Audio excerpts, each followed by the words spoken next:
"Hi, just looking around, or is there anything in particular you wanted to see?" He was dressed casually for the job in a check shirt and black jeans. His teeth were so regular that they must have been fixed. An actor? Shirley Ann didn't recognize him from television, but the dark curls and brown eyes would have suited him for a role as a heartbreaker in a soap. "Actually, I just called in to see Jessica. Shopping," he told her. "She won't be long if you don't mind waiting." Something in his manner suggested he had a more lofty status than a mere minder of the gallery. Shirley Ann wondered if this could be Barnaby, the husband. She told him she hadn't come about anything important. She would call back another time. He assessed her with a long look. "You wouldn't be Shirley Ann Miller by any chance?" She felt the blood rise and redden her cheeks.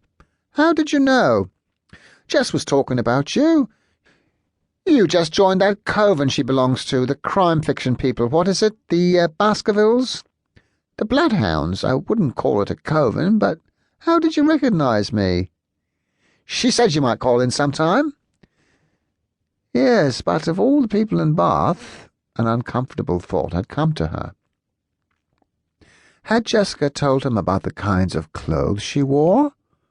Was it so obvious that she dressed out of charity shops? "We don't get all the people in Bath dropping in and asking for her by name. I know most of the regular clients here." He stepped from behind the desk and toward her with right hand extended. "I'm known as AJ, and don't ask what it stands for because I don't much care for the name I was given." His hand was cool, the grip firm. "I'll put the kettle on unless you want to sample the cheap sherry she keeps." "No, really," said Shirley Ann, telling herself that he couldn't be Barnaby the husband unless Jessica used the name he didn't care for, which wouldn't be very loyal. "Really what?" said AJ. "Really tea, or really sherry, or really you're in a frightful hurry? Because that patently isn't true if you dropped in for a chat with Jess. Sweet discourse makes short days and nights, so the saying goes, and I know of no one it fits better than Jess. My God, wouldn't she be flattered to hear that from me, always accusing her of being a motor-mouth?" He was leaving her in no doubt that he knew Jessica extremely well. Personally, if Shirley Ann had owned a gallery, she wouldn't have left an overbearing man like this in charge. "All right," she said. "Tea would be nice if you really think she won't be long." "Take a look around," he said, as he stepped toward the alcove where the kettle must have been kept. "See what strikes you as worth the asking price. Between you and me, we have a new exhibition coming up later this week. You should come to the preview if you want to buy." She didn't care at all for that male assumption that women would do as they were told, so she went straight to a tall-backed Rennie Mackintosh chair and tested it for comfort, still wondering what AJ's role was in the business and in Jessica's life. When he appeared again and saw her in the chair, he said, "Careful, that's where you're supposed to sit to write the check." He handed her the tea. It came in a white porcelain cup and saucer, and there were 2 tea leaves floating, as if to let her know that he hadn't used a tea bag.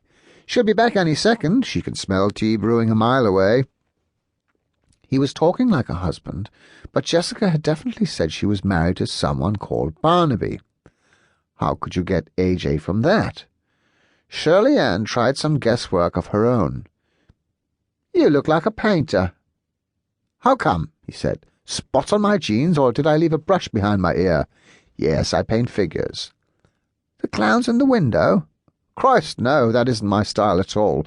I do nudes, but very Bath spa, very tasteful, heavily shadowed over the naughty bits. She has 3 upstairs if you're interested. They retail at between 800 and 1,000.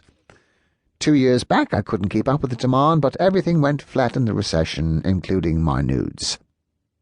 He flashed the immaculate teeth. "Joke." "So, you combine painting with working in the gallery?" "No, I don't work here, just hold the fort for Jess on occasions. She's stuck with it all day, poor duck, so if I'm passing I look in and let her get some air." "You're as hooked on crime as she is, I hear."